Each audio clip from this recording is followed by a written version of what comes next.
Coming up on Transformers University, it's time to wrap it up, Patrick.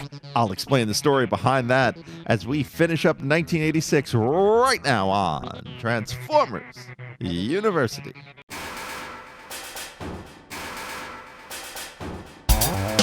Hello, my friend, and welcome to Transformers University.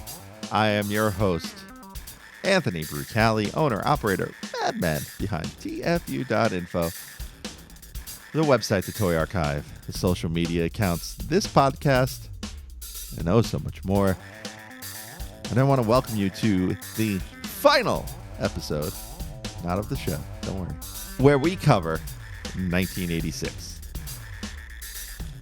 Now, I promised an explanation right off the top for the origin of that story. Takes us to Five Guys, Burgers and Fries in Ramsey, New Jersey. And I assure you, this story has nothing to do with Transformers, but it's just it's a silly in-joke between me and one of my friends. And in this Five Guys, there is a gentleman who works the counter, and he yells out the orders to the people in the back. It's great. It's entertaining as all hell, and he's got a phrase for everything. It's really unique to this location, as far as I know. I've never really experienced it at any other Five Guys.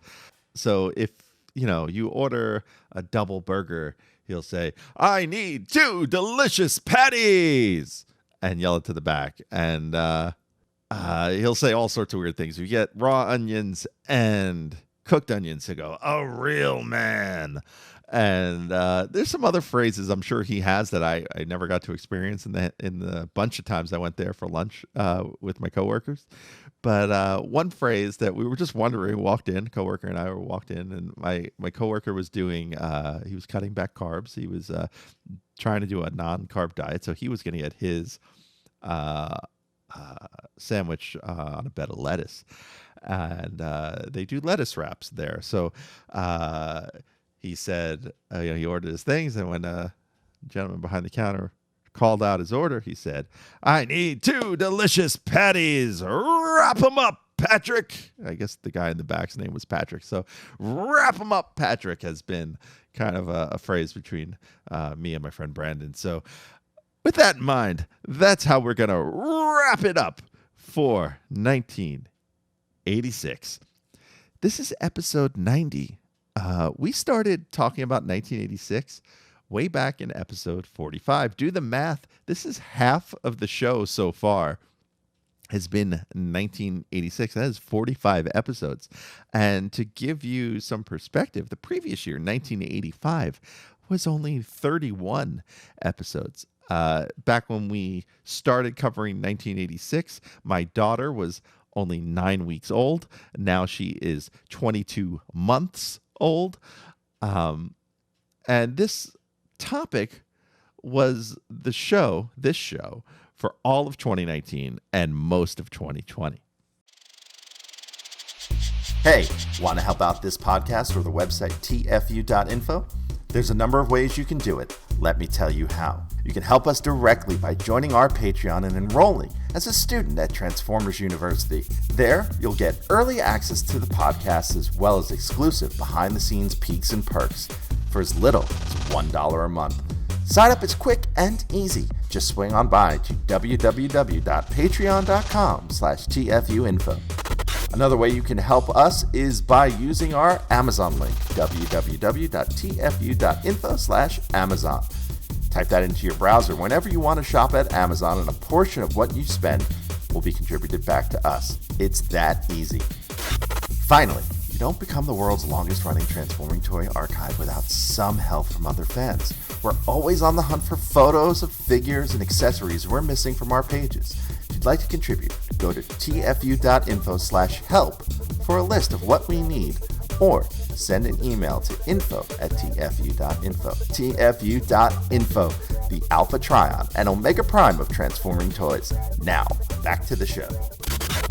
Now, the reason 1986 is so big and so important stems from the other 2 years we covered. So 1984, that lays the groundwork. It's the base. Um, it establishes Transformers as this pop culture thing. So much so that it explodes in 1985. And from that 1985 explosion, and even from late 84, as we mentioned last episode, right? The movie was being written before the second season of the series was being written.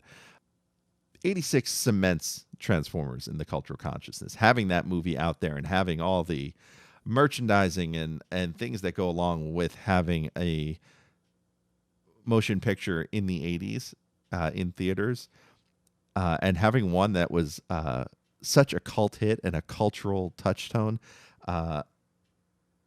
it cements Transformers in everyone's brain. And I do mean everyone, right? Around the world. Like, you kind of go anywhere in the world and with an Autobot symbol, and somebody will know what the hell it is, right? The death of Optimus Prime, probably the most important death in any medium since Jesus, right? Okay. Maybe not that far, but like Gandalf, Bambi's mom. I thought you said the great Bambi. That wimpy deer? I mean, we did 7 episodes specifically on Transformers the movie related things. We met the cast.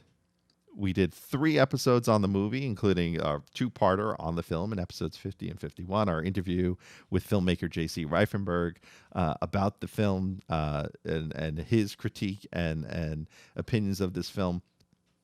We talked about the soundtrack. We talked about the comic adaptation. And we talked about the early draft of the script last episode. That's 7 full episodes on Transformers the movie within those 45 episodes. It's not inclusive of us covering the sticker album, the merchandise, the toy lines, the Lady Bird books adaptation. There was so many little bits that were Transformers the movie peppered out throughout 1986 that it's hard to separate it from that year. There's very few episodes we did within those 45 that didn't cover something Transformers the movie related. And, you know, the death of Optimus Prime at the time in 1986, it was seen as disastrous. It was seen as a reason for parents to write into Hasbro and say, how could you? You upset my child.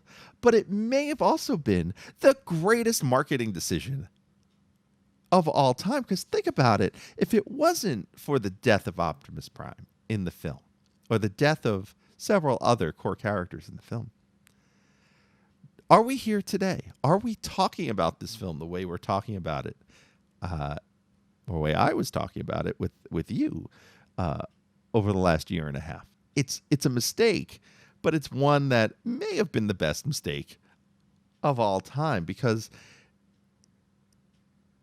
by, I don't know, mentally scarring a bunch of children, wow, that sounds awful, doesn't it? It made Transformers a realistic thing, right? You don't get that from many cartoons. You don't get the journey to a completion prior to Transformers, right? Like, the Smurfs had a story, and they had stories with beginnings, middles, and ends. But in cartoons, dude, you know, we don't get young Papa Smurf, right? We don't get explanation to why there's only one female for so long on the Smurfs, right? You don't get this kind of not just adventure vibe from cartoons prior to Transformers, but you don't get consequence, which Transformers the movie has. There's consequence to these battles, these wars, and people's decisions, right? Hot Rod interfering with Optimus's fight with Megatron, no matter how you look at it, right? That affects the entire story. His decision leads to other dominoes falling. And in that, we also said goodbye to a lot of our favorites from 1984 and 1985. But we did get to meet a whole new cast in the far-flung future of 2005 and then 2006. We get Rodimus Prime / Hot Rod. We get Cup and Blur, Ultra Magnus, RC Springer, Wheelie. We get Decepticons and Galvatron, Cyclonus, Scourge. We get Unicron, and we get the Quintessons and the Junkions. These are all mainstays throughout Transformers lore and Transformers history after 1986 and up through now. We get the Matrix of Leadership, which is probably the one most iconic MacGuffins, devices, religious paraphernalia. It's kind of all of those, right? In the series. And the fiction within the series and the fiction for 1986 continued strong, right? We covered a cartoon. We covered almost all of season 3. There was lots of world building in that. We covered the U.S. comic from Marvel, which also had the deaths of Optimus Prime and Megatron. It had a crossover with G.I. Joe. We've returned to Cybertron. We've had the Transformers Universe profiles to really kind of go in depth character by character. In the UK comics, we met the Wreckers, which is something that will carry on way beyond Marvel UK as internet fandom becomes a thing. We'll see them again throughout the Marvel UK run. We also get Megatron's origin, another story that gets picked up a couple of different times along the way. In Japan, we get introduced to Scramble City, which becomes a play pattern for the toy line that not only gets carried on through Transformers, it gets copied by other brands in a lot of ways. It gets copied by their competitor in Tonka and GoBots with power suits.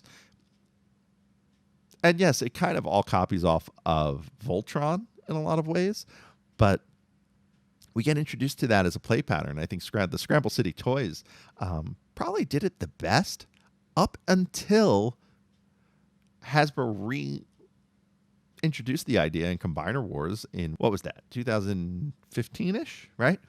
And of course, we had plenty of books to talk about. We had the Find Your Fate Junior. We had Young Corgi. We had Ladybird. We had the infamous. Infamous is when you're more than famous. Famicom game of Mystery of Convoy. So we had a lot of places to build fiction.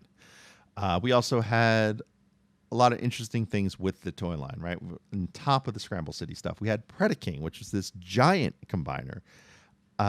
We had a combination of new designs and carryover designs from other things. So we had imported like Skylinks, and we had some mini-bots retooled, and we had Reflector as the mail-away figure carried over from the Microman line.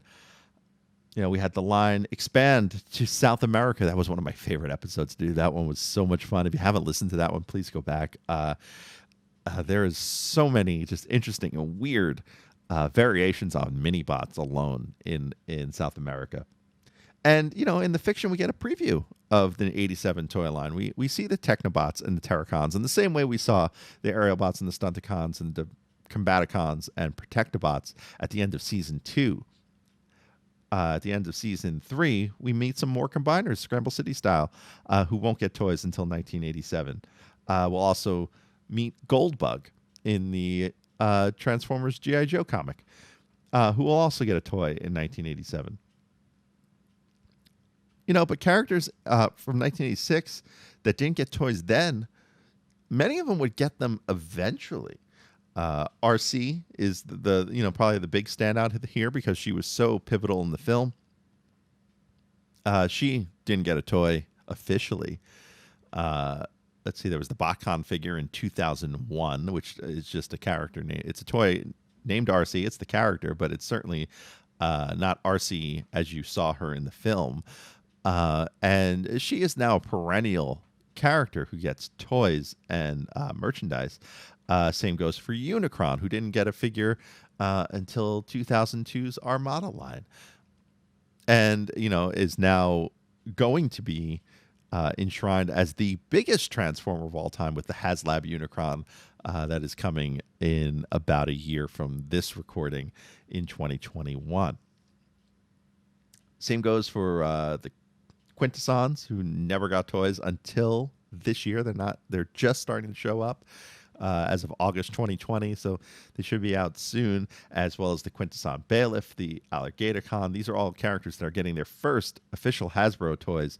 And yes, there was a Quintesson in 2004 as part of the Energon line. It looked nothing like the Quintessons from this film. From Transformers the movie, Kranix. There is a toy named Kranix. It is one of the moons of that comes with the Unicron. It's really just named Kranix. Looks nothing like him. But again, he's getting a small figure with an upcoming Quintesson box set that is coming out.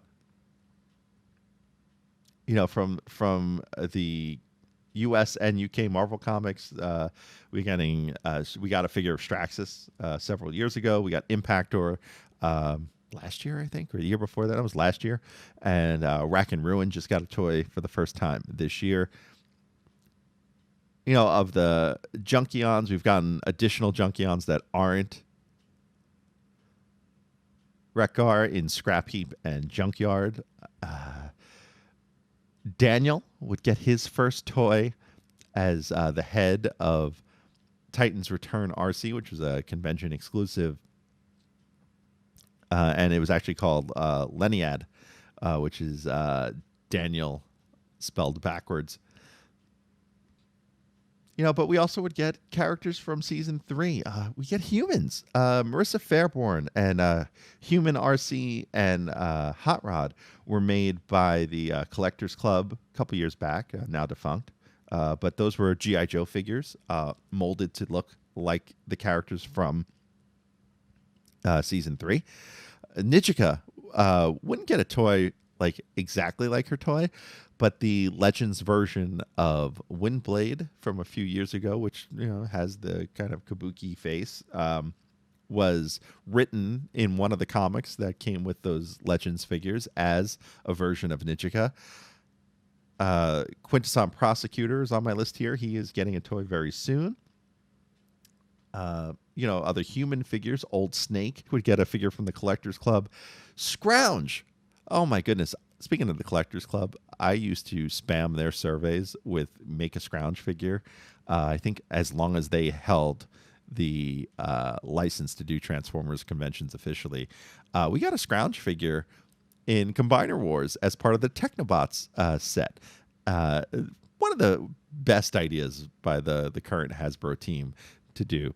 Paradron Medic, the medics on the planet Paradron, which are just green RCs. We've gotten several of that figure, character, as a figure, I should say.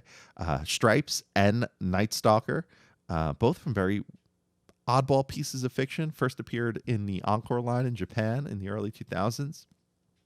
Stripes being one of Blaster's cassettes in Ron Friedman's first draft of the script, and you can hear more about that last episode. And Night Stalker being one of the text-only characters from the 1986 Transformers Marvel UK Annual. And then finally, Ghost Starscream has been a perennial inclusion whenever there is a Starscream figure. It's not every time, but it's a lot of the time. There will be a clear version of Starscream made out to be his quote-unquote ghost. But that said, there is still a lot of opportunities out there for characters that weren't done. And, you know, now with the RED, the Red series of Transformers toys that Walmart is doing as an exclusive line, there's chances more for these folks to show up in some way. Not all of the ones I'm about to mention, because it's a non-transforming line. So, you know, if you just want an action figure, there's ways to do it. Especially when it comes to, you know, some of the monsters like the Dweller in the Depths and the Transorganics monsters that are in that episode, or the Chaos monster. Those could all be Build-A-Figures, as also the Slizardo and the Skuxoid can also be Build-A-Figures in some way, or just action figures on their own. As far as like straight up recolors go, I am dying for a Killing Jar set of recolors. Ultra Magnus Cyclonus, Quintesson, and Wreck-Gar. They've all been updated or done recently. It's just a matter of time before Hasbro goes, let's flip these toys into weird colors that we have in that. Oh, and the Alligator Con. He was also in that episode. But when they go to that alternate universe and their colors all change, that is the perfect recolor set in my mind. I hope they do that. Let's see what else I have on this list. I mean, you have the humans from Carnage and C Minor have never gotten toys. Primacron has never gotten an official toy. Zombie Optimus Prime from Dark Awakening, he has never been done.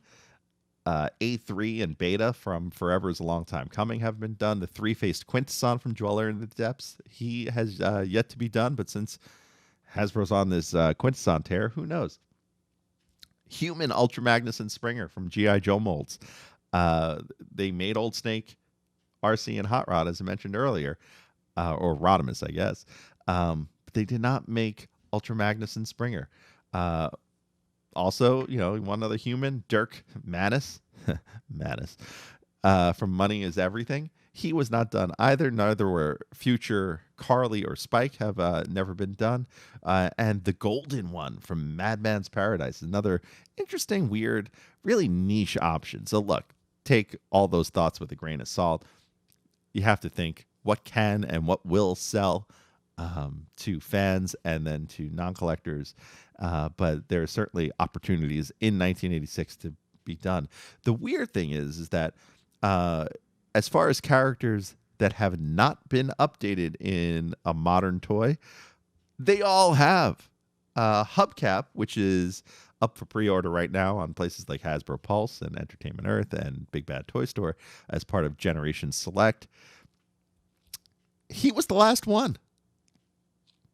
And he was the last one that needed an update from 86. They have all been done. Steeljaw Blaster's cassette is the only one that hasn't been updated with a modern mold. The name was reused as part of the movie line and part of Robots in Disguise 2015. There is a disc version of him in the War for Cybertron series from 2012-ish. But that is part of the aligned continuity, which isn't technically G1. And then Night Stalker was made as part of a Masterpiece cassette set, but he was made out of a mold that was totally meant to look like Steeljaw, but they never made the Steeljaw figure from it. So he is the last one to really need a modern update. Thanks for listening to the show. Stick around to hear what's coming up next episode, but first, I want to fill you in on a few ways you can stay in touch with the show. Want to be on the show? Leave us a voicemail at 702-763-4838. That's 702-POD-4TFU. Or send an email to info@TFU.info. Be sure to catch us on Twitter at TFU_info and on Facebook and Instagram under the username TFU.INFO, all one word. Also, please subscribe to our YouTube channel, youtube.com/TFU.INFO, where we post all of our podcasts plus special video segments, reviews, and live coverage of Transformers-related events such as New York Toy Fair and New York Comic-Con. I hope you enjoyed this episode. Please visit us at www.tfu.info, the world's longest-running transforming toy archive. So that's it. 1986 is finished. Oh, man, it feels good, doesn't it? For most fans, their fandom ends at 1986. The movie and season 3 kind of create a downward slope out of Transformers fandom. Probably for many people until 2007 and the Transformers movie. But there's a lot of really cool and fun stuff between 1987 and 2007. So 20 years, there's still a whole bunch to cover. And so I hope if you're one of those folks that kind of cut bait after 86, maybe cut bait after the movie, I hope you stick around, because I personally fell back in love with Transformers as a kid in 1987 and into 1988. And it's kind of there's kind of a back and forth relationship for folks my age who stuck around. You kind of leave and come back, leave and come back. And then eventually, this is my case, you come back for good. And we'll begin that journey. And I'm excited because this is where really a lot of the cool deep dive stuff is going to go on at least up into the mid-90s, and we hit Beast Wars, which begins the resurgence. Until then, there's a lot of little bits here and there. So if you think 86 took a long time, you're right, it did. 87, I've already got planned out. It's long. There's a lot of 87 to cover, but it's a bit shorter. And there's a lot of things we're going to cover in there that I've never experienced, so that's going to be fun too. So I do hope you stick around to episode 91 and another 90 episodes and beyond that, because we're going to keep going. So I really hope you join me next time as we start 1987. I am your host, Anthony Brucali, owner, operator, madman behind TFU.INFO. Till then, see ya.